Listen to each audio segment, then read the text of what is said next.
Ada perasaan untuk berbuat dosa jadi takut karena sudah hadir di pengajian. Itu tanda keimanan. Termotivasi untuk mengerjakan ibadah, hadir lagi di majelis. Iya. Begitu teman-teman lihat, kamu alim ya sekarang. Iya, alhamdulillah, saya sangat bersyukur sama Allah. Jangan malu ucapin itu. Alhamdulillah, saya berubah, saya merasa luar biasa, saya bersyukur sama Allah karena Allah masih bisa berikan keselamatan saya sebelum saya meninggal. Mudah-mudahan kamu juga bisa rasain ya keimanan saya. Motivasi dia supaya dia mau ikut. Ini enggak. Kamu sekarang alim ya, masa pakai jilbab begitu? Kenapa kamu pelihara jenggot? Masa azan harus selalu ke masjid? Kemarin, oh iya ya, udah sini aja sholat sama saya. Kendor, sholat di rumah. Kendor, ganti lagi kembali jilbabnya jilbab gaul dan seterusnya. Ini sampai kapan kita mau tergoda nih kira-kira? Waktu terus berjalan. Ingat, setiap peluang ibadah, Bapak Ibu sekalian, ingat Allah peringatkan Anda dan saya seperti cuma ini, penyampaian. Dan kita yang mengubah diri kita. Tidak mungkin saya mengontrol Anda satu-satu di rumah Anda, atau tidak mungkin Allah subhanahu wa ta'ala menurunkan tangan dari langit. Tetapi Allah subhanahu wa ta'ala memberikan kepada kita penyampaian dan berikan hati nurani untuk bisa menyentuh hati nurani kita agar kita melakukan, ya, mengerjakannya. Harusnya begitu. Jangan pernah malu untuk berubah menjadi orang lebih baik. Yang malu itu kalau kita menjadi orang lebih buruk. Ingat, peluang-peluang ibadah yang Anda sudah sia-siakan, wallahi Bapak Ibu sekalian, demi Allah Anda akan sesali nanti. Di hari kiamat nyesal, ya Allah, kenapa dulu saya nggak puasa Senin itu ya? Nyesal, ya Allah, kenapa dulu saya nggak sholat tahiyat masjid ya? Saya malah duduk di depan masjid cuma ngobrol-ngobrol. Ya Allah, kenapa dulu saya nggak maksimal bacanya cuma surah pendek ya? Kenapa nggak surah panjang ya? Ini ibadah saja bisa kita sesalin, apalagi kalau dosa, malah lebih parah itu.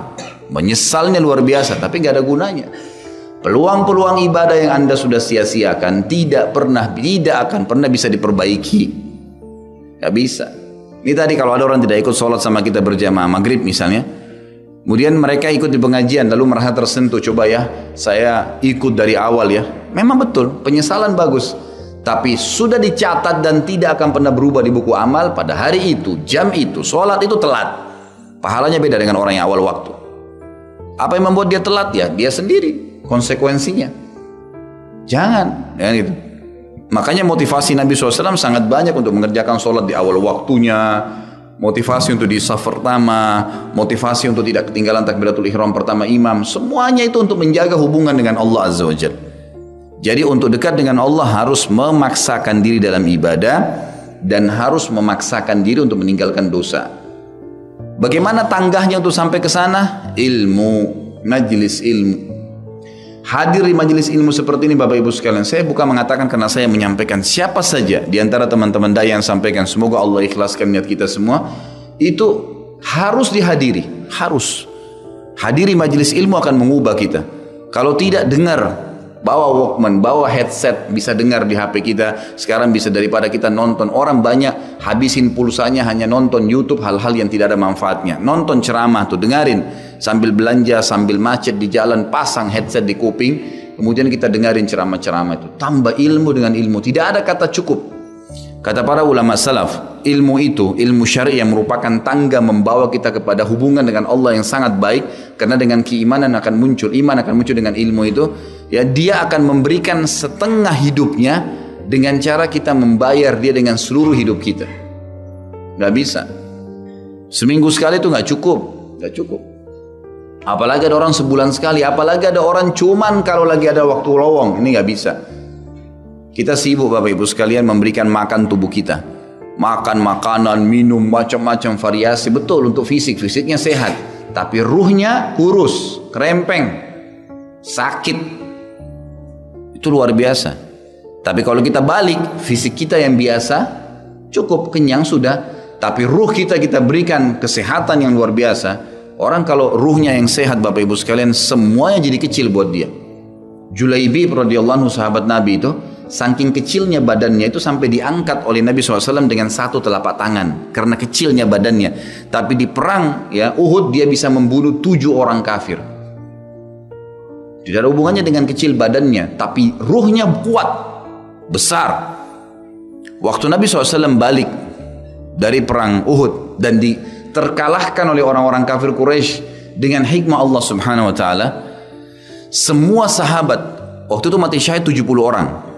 Di Uhud, sisa 630 orang bersama Nabi SAW. Semuanya terluka. Dan minimal luka sahabat waktu itu minimal 7 luka.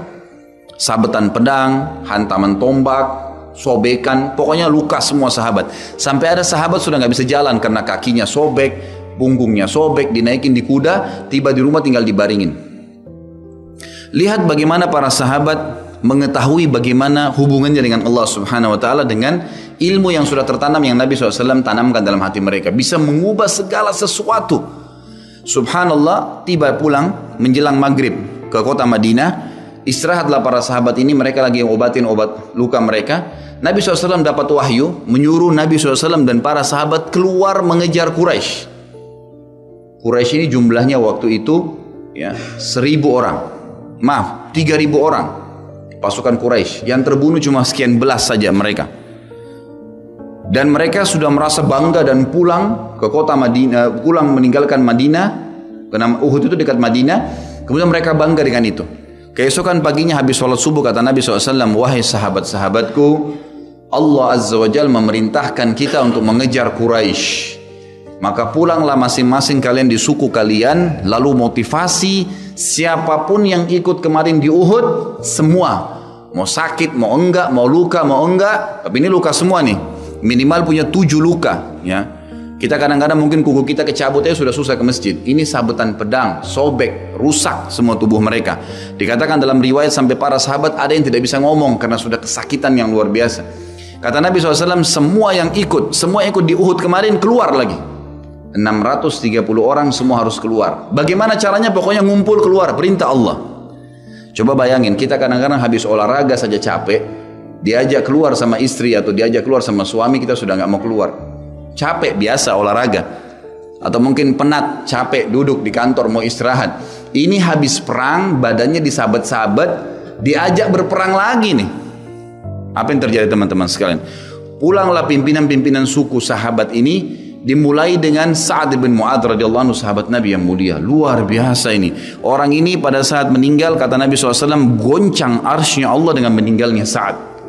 Sa'ad pulang ke kaumnya lalu berkata, wahai kaumku, sesungguhnya Nabi SAW menyuruh kalian untuk kembali menyerang Quraisy. Pada saat itu mereka lagi ngumpul saling ngobatin luka. Dan di depan mereka yang saling ngobatin luka itu adalah Usaid bin Khudair, sahabat Nabi yang mulia. Ini sahabat Nabi yang satu dari Aus ini, kalau membaca Al-Quran malaikat turun dari langit dengerin bacaannya. Luar biasa.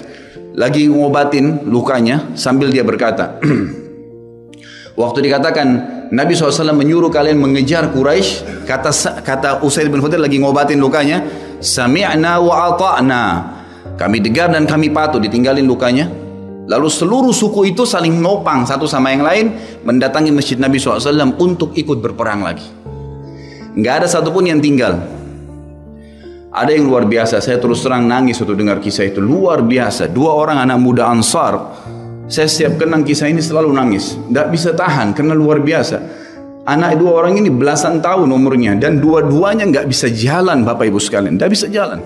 Luar biasa, sudah sobek kakinya, sobek punggungnya, bahkan dikatakan di bagian leher ada irisan, di bagian lehernya ada irisan, gitu kan. Kesakitan. Dua-dua ini diturunkan dari kuda, ditidurkan, adik kakak nih.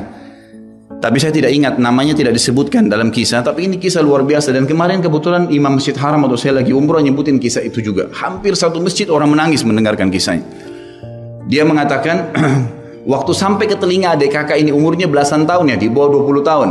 Kalau Nabi SAW memanggil seluruh yang hadir di Uhud untuk kembali berperang. Ini mereka nggak bisa jalan nih. Si kakak bilang sama adiknya, kita nggak bisa tinggal di sini nih. Rasulullah SAW sudah memanggil kita untuk menjawab panggilan Allah. Kata adiknya, bagaimana caranya kita merangkak? Bagaimana caranya kita ke sana? Nggak ada yang bisa nopang. Ini berdua lagi sakit. Mereka cuma tinggal sama ibunya. Lalu berkata si kakak, sekali saya seret kamu, sekali kamu seret saya. Mereka saling seret satu sama yang lain, Bapak Ibu sekalian, sampai di hadapan masjid Nabi SAW. Lihat bagaimana iman mereka kepada Allah Subhanahu Wa Taala, luar biasa. Dan ini tidak bisa kecuali kalau dipaksakan. Kalau tidak dipaksakan nggak bisa. Semoga Allah SWT jadikan kita orang yang selalu memaksakan diri untuk ibadah.